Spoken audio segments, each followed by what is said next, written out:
The bar went silent the moment the human walked in.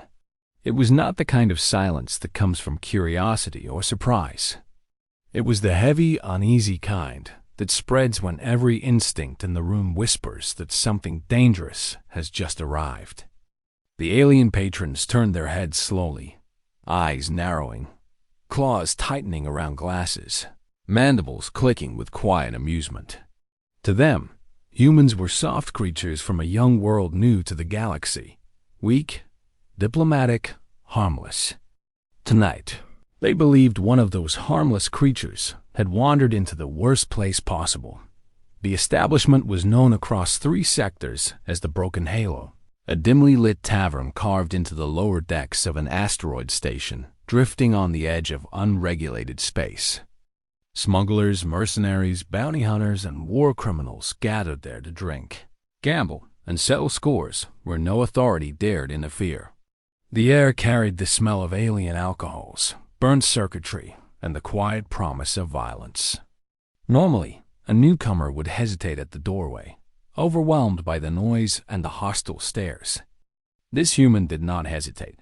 He stepped inside with calm, deliberate movements, his boots echoing softly against the metal floor.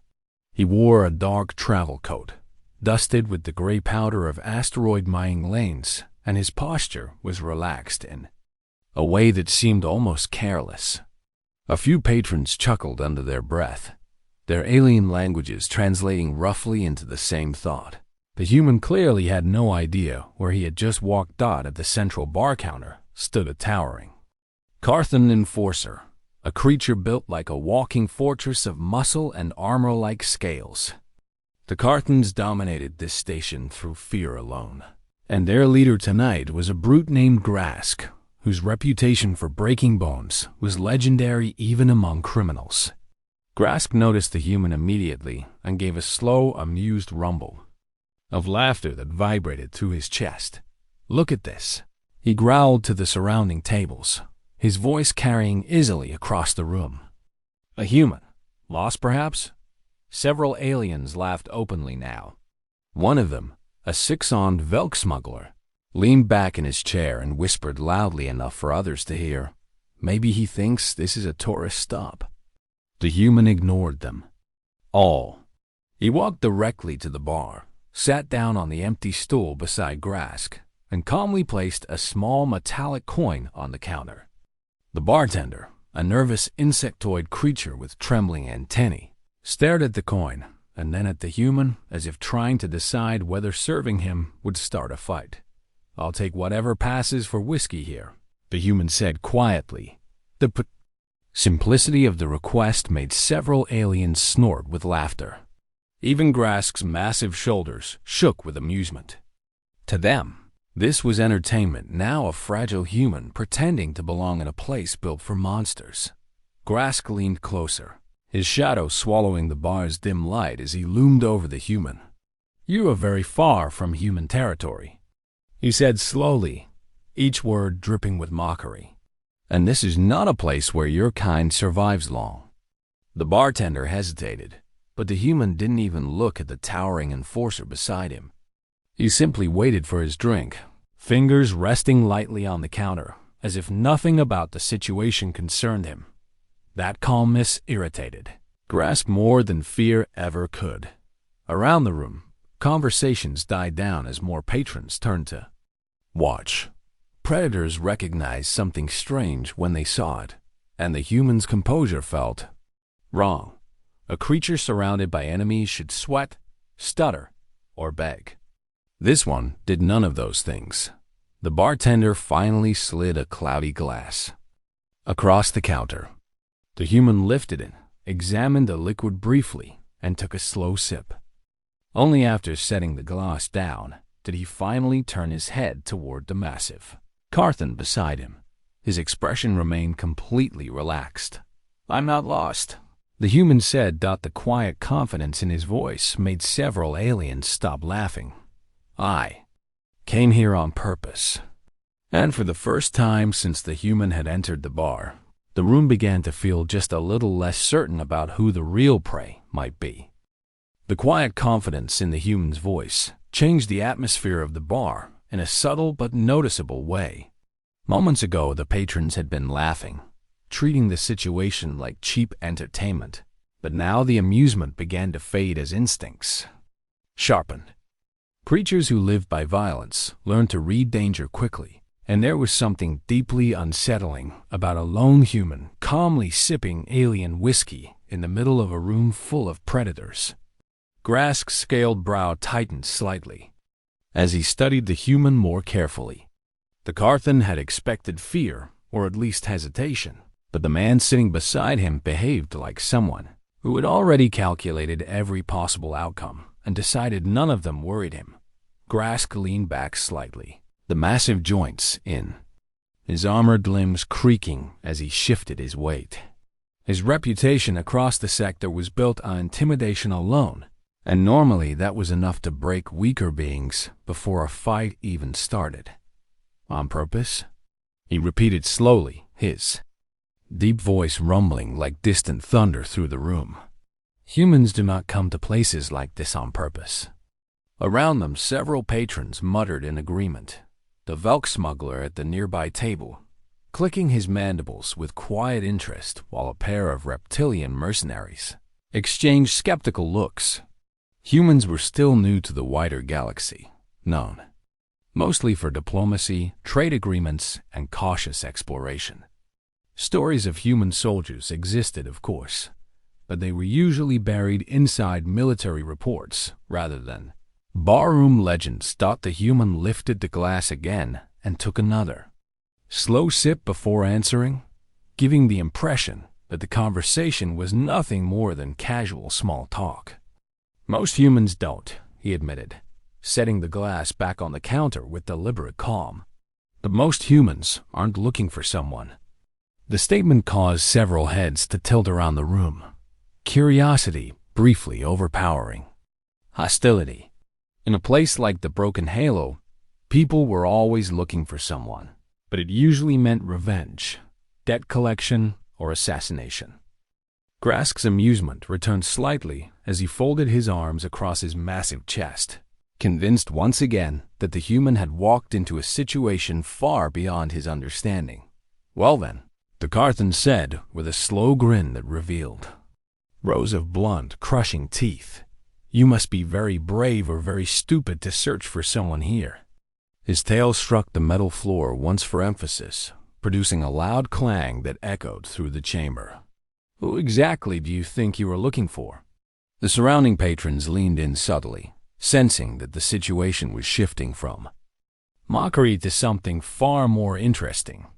Violence inside the Broken Halo was common entertainment, and a confrontation between a human and a Carthan enforcer promised a particularly memorable show. The human finally turned fully toward Grask, his expression still relaxed, but his eyes now sharp with focus. He studied the towering alien for a brief moment, as if comparing the creature in front of him with a mental image stored somewhere in memory. The bar's dim lights reflected faintly off the man's irises, and for a second something in that gaze made Grask's grin falter, though the Carthan could not immediately explain why. Without raising his voice or showing the slightest hint of tension, the human spoke again. I'm looking for the one who killed a transport crew 3 weeks ago in the Orion Drift, he said calmly. Cargo ship registered under civilian protection. 32 passengers on board. The room grew noticeably quieter as several patrons exchanged uncomfortable glances. Events in unregulated space rarely carried consequences, but the human spoke with the cold precision of someone reading from an official report rather than repeating a rumor. Grask's grin returned, broader this time, as understanding dawned. The Orion Drift incident had indeed happened, and word of it had spread quickly through criminal channels. A civilian ship had been boarded and stripped of valuable cargo before being left drifting with no survivors. It had been a profitable operation. Accidents happen in space, Grask said dismissively, shrugging his heavy shoulders as if the matter were trivial. You will find that the galaxy is not as gentle as your home world. The human nodded slowly, almost thoughtfully, as though he agreed with the statement. He picked up the glass again, finished the rest of the harsh alien liquor in a single swallow, and placed the empty glass back on the counter with a quiet tap. The small sound seemed strangely loud in the tense silence of the bar. "Yes," he replied after a moment, his voice steady and composed. "That's exactly what I came to confirm." Around the room, several hardened criminals began to sense that the situation had taken a turn none of them had expected. The human's calm tone no longer sounded like ignorance or arrogance. Instead, it carried the quiet certainty of someone who had already gathered the answers he needed. Grask, however, remained confident in his advantage. He was larger, stronger, and surrounded by allies who would gladly join a fight if it started. To him, the humans still looked like prey that simply had not realized it yet. Unfortunately for everyone watching, that assumption was about to be tested. Grask's heavy laughter rolled through the bar, loud and confident, echoing against the metal walls of the broken halo. To him, the human's accusation sounded less like a threat and more like an accusation made by someone who did not fully understand where he was standing. The Orion drift job had been clean, fast, and profitable, and more importantly, it had happened in a region of space where laws were little more than polite suggestions. Around the room, several patrons relaxed again, assuming the moment of tension had passed and that the human had simply walked into the wrong place chasing a story that no one here would take seriously. A few even returned to their drinks, though their eyes continued drifting back toward the bar counter where the strange conversation was unfolding. Grask leaned closer, his massive armored head lowering until it was only a short distance from the human's face. The difference in size between them was almost comical. The Carthan looked like a walking war machine built from bone plates and muscle, while the human appeared almost fragile by comparison. "You traveled all the way out here," Grask said slowly, his voice dropping into a low rumble that vibrated through the counter, "to accuse someone in a pirate bar of committing a crime in unclaimed space." His tail tapped the floor again, harder this time, sending another metallic clang through the room. "You really are new to this part of the galaxy." The human did not react to the intimidation. Instead, he calmly reached into the inner pocket of his dark jacket and pulled out a small metallic object about the size of a coin. At first glance, it looked harmless, perhaps some kind of communicator chip or identification marker. But when he placed it on the bar counter, a faint blue holographic light flickered to life above it. The projection displayed a rotating image of a cargo vessel drifting in empty space, its hull scarred with plasma burns and its emergency beacons flashing weakly. Several patrons recognized the ship instantly. It was the same transport that had been stripped and abandoned in the Orion drift. A quiet murmur spread across the room as the hologram shifted to show another image, this time a recorded frame from a security drone. The footage was grainy, but clear enough to show the boarding party tearing through the ship's airlock. The figures were armored and masked, but the largest among them carried a distinctive curved plasma blade that every criminal in the sector recognized immediately.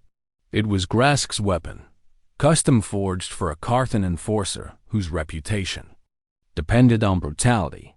The moment the blade appeared in the recording, the laughter in the bar faded completely. Grask's grin did not disappear, but it hardened into something sharper and more dangerous. "Interesting story," he said, though his tone had lost a small amount of its earlier amusement. "But recordings can be altered." He gestured lazily toward the hologram with one clawed hand. "Anyone could fabricate something like this to cause trouble." The human nodded as though he expected that answer. "True," he replied, his voice calm and almost conversational. With another small movement, he tapped the device again, and the hologram shifted to a new image. This time, it showed the cargo manifest of the destroyed ship, followed by a list of passenger identifications. 32 names appeared one by one in glowing blue letters, each accompanied by a small portrait. Families, traders, 2 children traveling with their parents.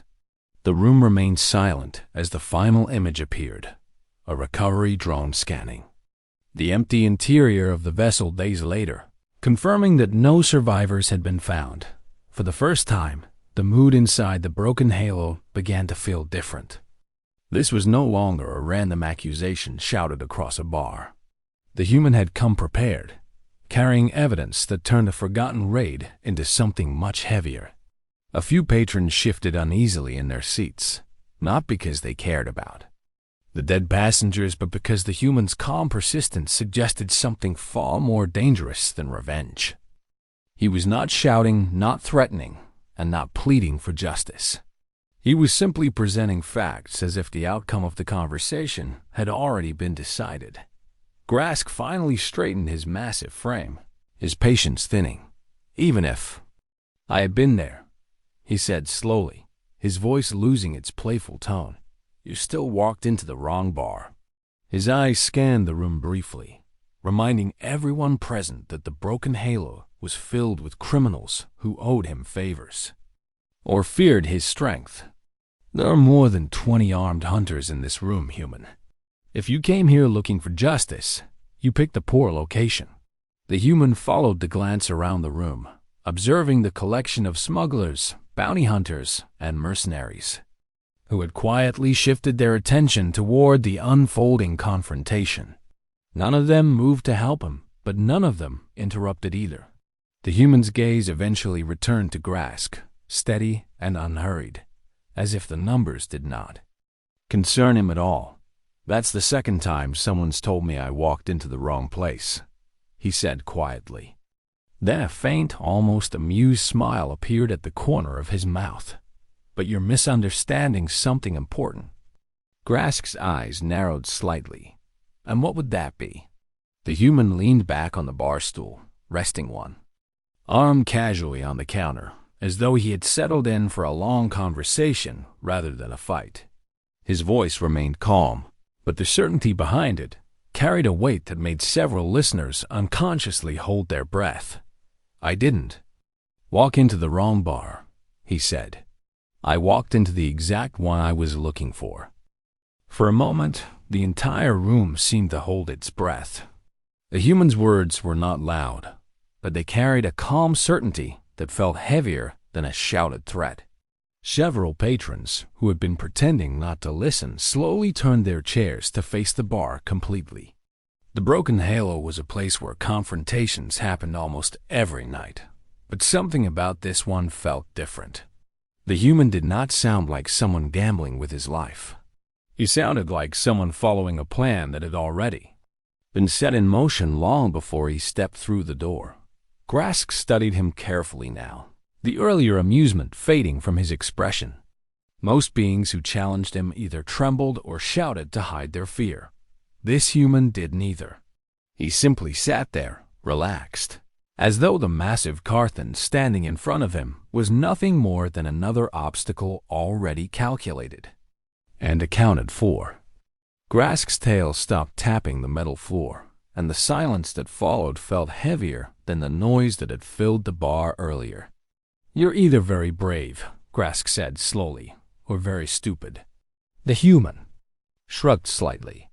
"Maybe," he replied, his tone casual. "But bravery and stupidity are usually judged after the outcome." His hand moved again, lightly tapping the small holographic device resting on the counter. The projection above it changed once more, replacing the passenger list with a star map of the Orion Drift region. Several coordinates began flashing across the map, forming a pattern that spread outward from the exact location where the attacked cargo vessel had been discovered, drifting in space. A few of the more experienced smugglers in the bar leaned forward. When they saw the coordinates, they recognized what the pattern meant long before the human explained it. Each point represented a relay beacon, small hidden transmitters used by certain organizations to monitor activity across lawless sectors. These beacons were not common pirate tools. They were equipment used by governments, militaries, and intelligence networks. Grask noticed the shift in the room's attention and growled softly. "What is this supposed to prove?" he asked, though. The irritation in his voice suggested he already suspected the answer. "It proves," the human said calmly, "that the Orion Drift raid was not as invisible as you believed." He gestured toward the glowing coordinates rotating above the bar. "Every one of those relays recorded your fleet entering the sector, boarding the transport, and leaving again. They tracked the energy signatures of your ships, the weapons you used, and the exact moment the vessel's distress signal was destroyed." A quiet murmur spread through the crowd again. Pirates operated in dangerous territory every day, but being recorded by hidden relays meant something far worse than a simple witness. It meant that somewhere out there, someone had been watching. The entire operation. Grask slowly curled against the bar counter, leaving small scratches in the metal surface. "If someone was watching," he said coldly, "then they should have sent a fleet to stop us." His eyes locked onto the human's face again. "Instead, they sent you." The human nodded once, acknowledging the point without denying it. "You're right," he said. "They could have sent warships." His gaze drifted briefly toward the other patrons in the bar, meeting the curious eyes of mercenaries and smugglers who were now completely invested in the conversation. That would have turned the Orion Drift into another battlefield, and 32 civilians would have been reduced to a footnote in a military report. He looked back at Grask, so they chose something quieter. The Carthan's eyes narrowed further. "You still haven't answered the important question," he said. "Why come here alone?" For the first time since the conversation began, the human's expression changed slightly. The faint smile that had appeared earlier returned, but now there was something colder behind it, something that made several listeners instinctively uneasy. "I didn't come alone," he said. A faint sound echoed through the bar at that exact moment, almost too quiet to notice at first. It was a low mechanical hum, like distant engines warming up somewhere far outside the station's hull. Most patrons ignored it, assuming it was just another cargo ship docking in the outer ring. But a few of the more experienced pilots immediately recognized that the sound was wrong. It was too steady, too synchronized, like multiple engines aligning at the same time. Grask noticed a shift in their expressions and turned, his head slightly toward the ceiling, as if he could somehow hear through the layers of metal separating the bar from open space. When he looked back at the human, the grin had disappeared completely. "What did you do?" the Carthan asked quietly. The human did not move from his seat. He simply rested both hands on the bar counter and answered with the same calm voice he had used since the beginning of the confrontation. "I made sure," he said, "that everyone responsible for the Orion Drift massacre would be in the same room before the consequences arrived." The faint mechanical vibration that had begun echoing through the station slowly grew stronger, subtle but impossible to ignore for anyone who had spent time around spacecraft. The sound carried through the metal frame of the broken halo like distant thunder rolling beneath the floor. Conversations that had resumed moments earlier now faded again as more patrons realized something unusual was happening outside the station. The human, however, remained seated exactly where he had been from the start.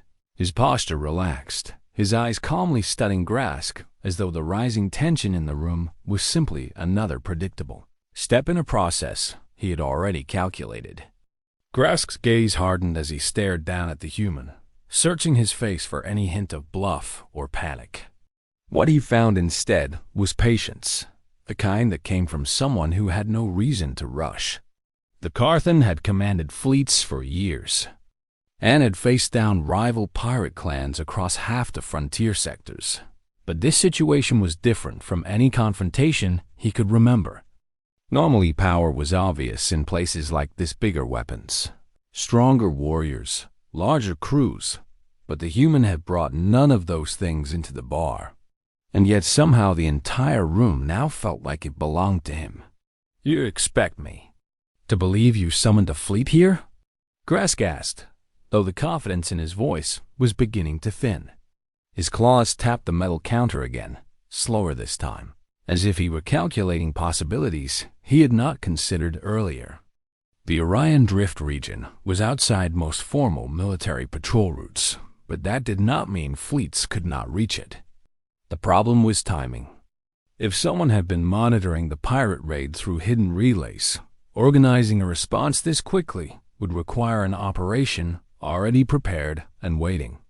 The human gave a small shake of his head. No, he replied evenly. A fleet would be excessive. His eyes briefly moved toward the bar's large viewing window, where faint reflections of distant stars shimmered through the station's outer shields. And fleets tend to make negotiations impossible. Several patrons turned their heads instinctively toward that window, even though the station's docking ring blocked most of the view of open space.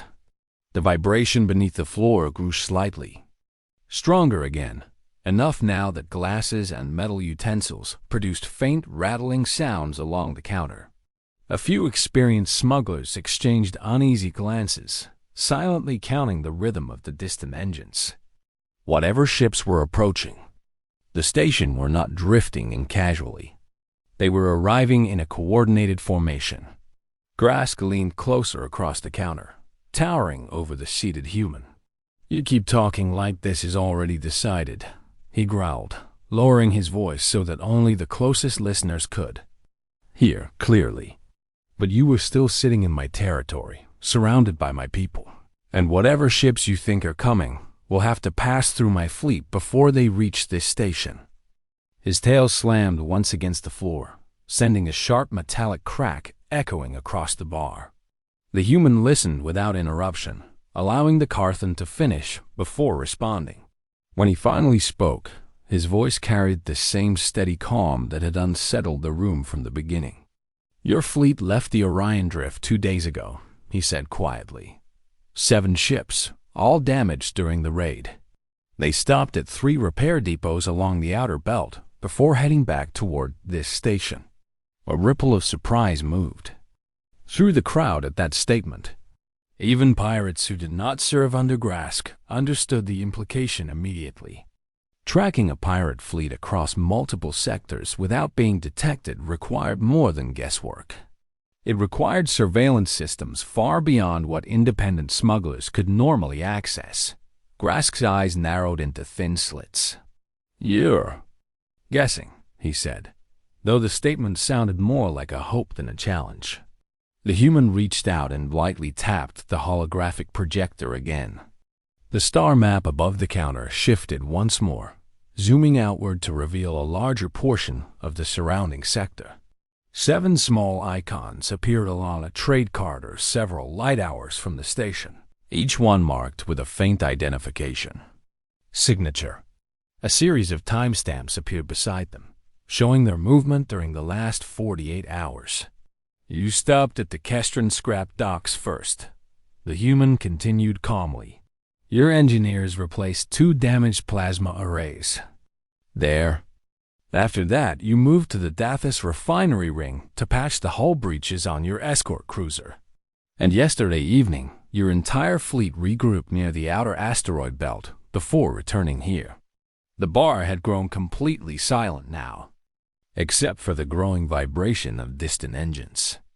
Even those who had originally been amused by the confrontation were no longer smiling. If the human's information was accurate, it meant someone had been watching Grask's fleet every moment since the Orion Drift attack. Grask studied the floating display carefully, his expression shifting from irritation to something colder and more calculating. He recognized the coordinates immediately. The map was accurate. That realization forced him to reconsider everything about the human sitting calmly in front of him. Pirates thrived on secrecy and speed, striking targets before authorities could respond. But if someone had been tracking them this closely, then secrecy had already failed long before tonight. You talk like a man who represents something bigger, Grask finally said. his voice quieter now but far more dangerous. "So tell me the truth, human. Who exactly did you bring with you?" The human allowed a small pause before answering, as if giving the room time to fully absorb the question. The mechanical rumble outside the station deepened again at that exact moment, strong enough now that the overhead lights flickered faintly. Then the human spoke. "I didn't bring soldiers," he said calmly. "I brought witnesses." Inside the vast chamber of the Galactic Council, the atmosphere had become heavier than any gravity well known to science. Representatives from dozens of civilizations sat in uneasy silence, their eyes fixed on the towering holographic projection. At the center of the chamber, the image displayed the outer regions of the Orion Arm, where a cluster of faint blue markers had appeared only hours earlier. Each marker represented a human fleet formation that had emerged from faster-than-light corridors with such precision that the Council's monitoring systems had detected them only after they were already in position. What had once been the domain of cautious diplomacy and slow negotiation had suddenly transformed into a silent, calculated display of power that none of the elder species had anticipated. For centuries, humanity had been treated as a young and unpredictable civilization. The Council archives were filled with reports describing humans as passionate, impulsive, and technologically promising, but politically immature. Many Council members had believed that time would temper humanity into another cooperative species that would eventually fold into the Council's diplomatic structure. What they had not anticipated was that humanity had spent those centuries studying every treaty, every restriction, and every bureaucratic maneuver the Council had used to limit them. Humans had learned the system better than those who had created it, and when they realized that diplomacy had become nothing more than a cage disguised as cooperation, they chose a path no one expected. They did not argue. They did not protest. Instead, they withdrew completely and prepared for a future in which they would never again rely on the approval of the Council. Across the Orion Arm, human fleets now occupied strategic corridors that connected dozens of interstellar trade routes. These were not acts of aggression, at least not in the traditional sense. No planets were attacked, no colonies were threatened, and no fleets were engaged in battle. Yet the message was unmistakable. Humanity had positioned itself so effectively that if it ever chose to act, it could paralyze the economic arteries of half the known galaxy within hours. But hours. The precision of the maneuver was what frightened the Council the most. This had not been a sudden decision or a reckless show of force. It had been planned patiently and executed flawlessly, suggesting that humanity had been preparing for this moment for a very long time. One of the oldest Council members, a towering avian representative from the ancient Thalric's dominion, leaned forward in its crystalline seat and studied the data stream scrolling across its console. The calculations were undeniable. Every projection confirmed that the human fleets were placed at points where hyperspace lanes converged, locations that had been considered strategically insignificant because they were too difficult for most species to navigate safely. Humanity, however, had mastered those unstable corridors years earlier, quietly turning the galaxy's most dangerous routes into their greatest advantage. What the Council had dismissed as reckless exploration had in fact been the foundation of a strategic network that now stretched across dozens of systems. Panic began to ripple through the chamber as representatives whispered urgently among themselves. Some demanded immediate negotiations. Others argued for mobilizing defensive fleets before humanity expanded its control even further. But the most troubling realization slowly began to settle over the Council like a shadow. Humanity had not attacked anyone, which meant there was technically no act of war to respond to. They had simply positioned themselves in places that international law did not forbid, using gaps in the Council's own legal framework to justify every movement. The humans had followed the rules so perfectly that the council itself had no legal grounds to challenge them. As the debate grew louder, a new signal appeared on the chamber's central display. A transmission had arrived from the human command network. The moment the symbol of Earth's unified fleet appeared on the holographic projection, the chamber fell into complete silence. Everyone present understood that whatever message humanity had chosen to send now would determine the future of interstellar relations. For centuries, the Council had believed it held the authority to shape the political order of the galaxy. But as the signal began to decrypt, a troubling thought spread through the minds of the assembled delegates. The era of Council dominance might already be over, and humanity might have decided that the galaxy no longer needed permission from anyone to determine its own destiny. The room had gone completely silent now, but it was not the comfortable silence that had filled the bar earlier. This silence was tense, thick with fear and calculation. Every alien in the room understood that the situation had crossed a line that could not easily be stepped back from. The human still stood near the center of the floor, calm and steady, while the bodies of the defeated attackers lay scattered around him. None of them had expected a single individual to dismantle an entire group so quickly and so decisively. Their understanding of humans had always come from distant reports and diplomatic summaries, none of which had ever prepared them for the raw efficiency they had just witnessed.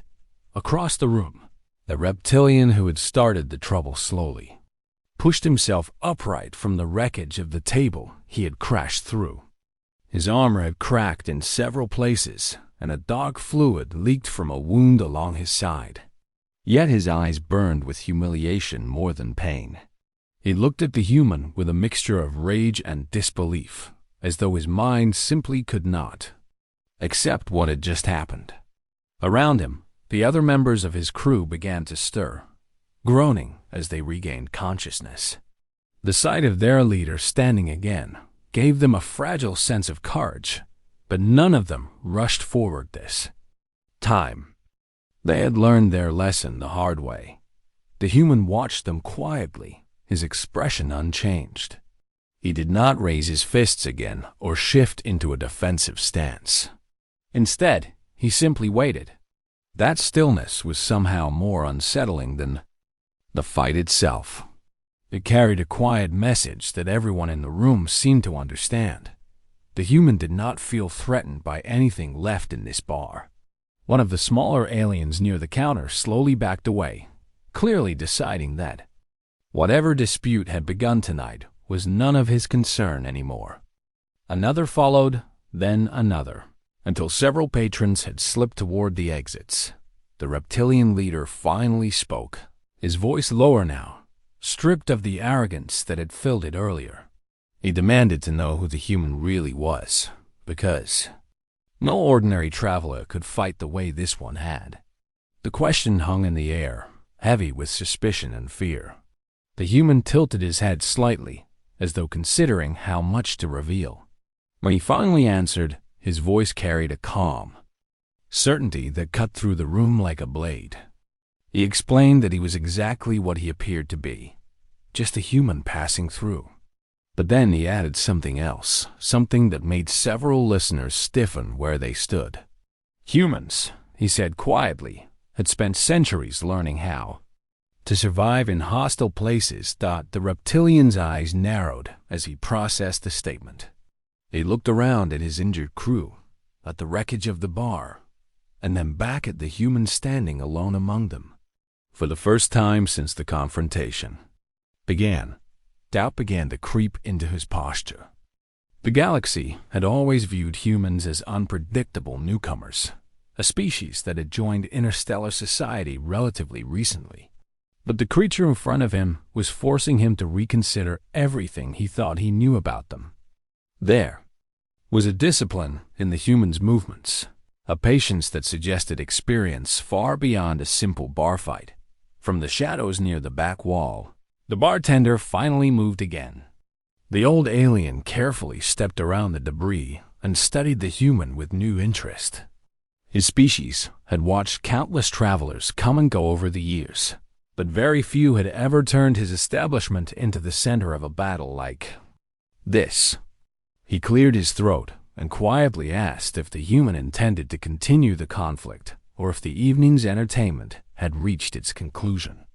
His tone was cautious, but there was also a trace of curiosity behind it. The human glanced around the room one last time before answering. He explained that he had never intended to fight in the first place. All he had wanted was a quiet drink before continuing his journey. The problem, he said with a faint shrug, was that some beings mistook patience for weakness. A few of the remaining patrons shifted uncomfortably at that statement, realizing that they had nearly made the same mistake themselves when the human first walked through the door. The reptilian leader stood there for several long seconds, weighing his options. Pride urged him to attack again, to reclaim some measure of respect in front of his crew. But survival told a different story. He had already lost this confrontation once tonight, and the thought of repeating the experience clearly did not appeal to him. Finally, he gave a sharp command in his own language. His crew slowly began helping each other to their feet, gathering their wounded and avoiding direct eye contact with the human as they moved. Without another word, they started toward the exit. The human watched them leave, but made no effort to stop them. Only when the door finally slid shut behind the last of them did the tension in the room begin to fade. Conversations slowly resumed, though they were quieter than before. More than a few curious glances continued to drift toward the solitary human standing in the center of the floor. After a moment, the human walked back to the bar and picked up the drink he had ordered earlier. The glass had somehow survived the chaos. He examined it briefly, then took a calm sip as if the entire fight had been nothing more than a brief interruption to his evening. Across the room, several patrons exchanged nervous looks. One thought passed silently between them all. The wrong beings had chosen the wrong human to challenge tonight, and somewhere far beyond this small frontier bar, the galaxy had no idea that a simple misunderstanding had just offered a very clear demonstration of why humans were quickly earning a reputation that few species would ever dare test again.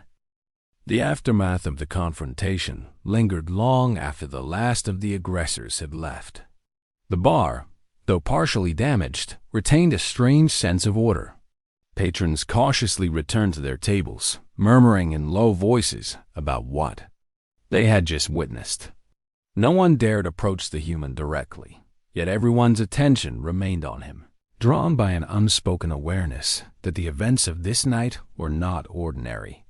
It was not simply that he had defeated multiple opponents with ease. It was the certainty, the calm authority he carried even amidst chaos, that made the entire room pause and reconsider what they thought they knew about humans. The bartender, still behind the counter, watched silently.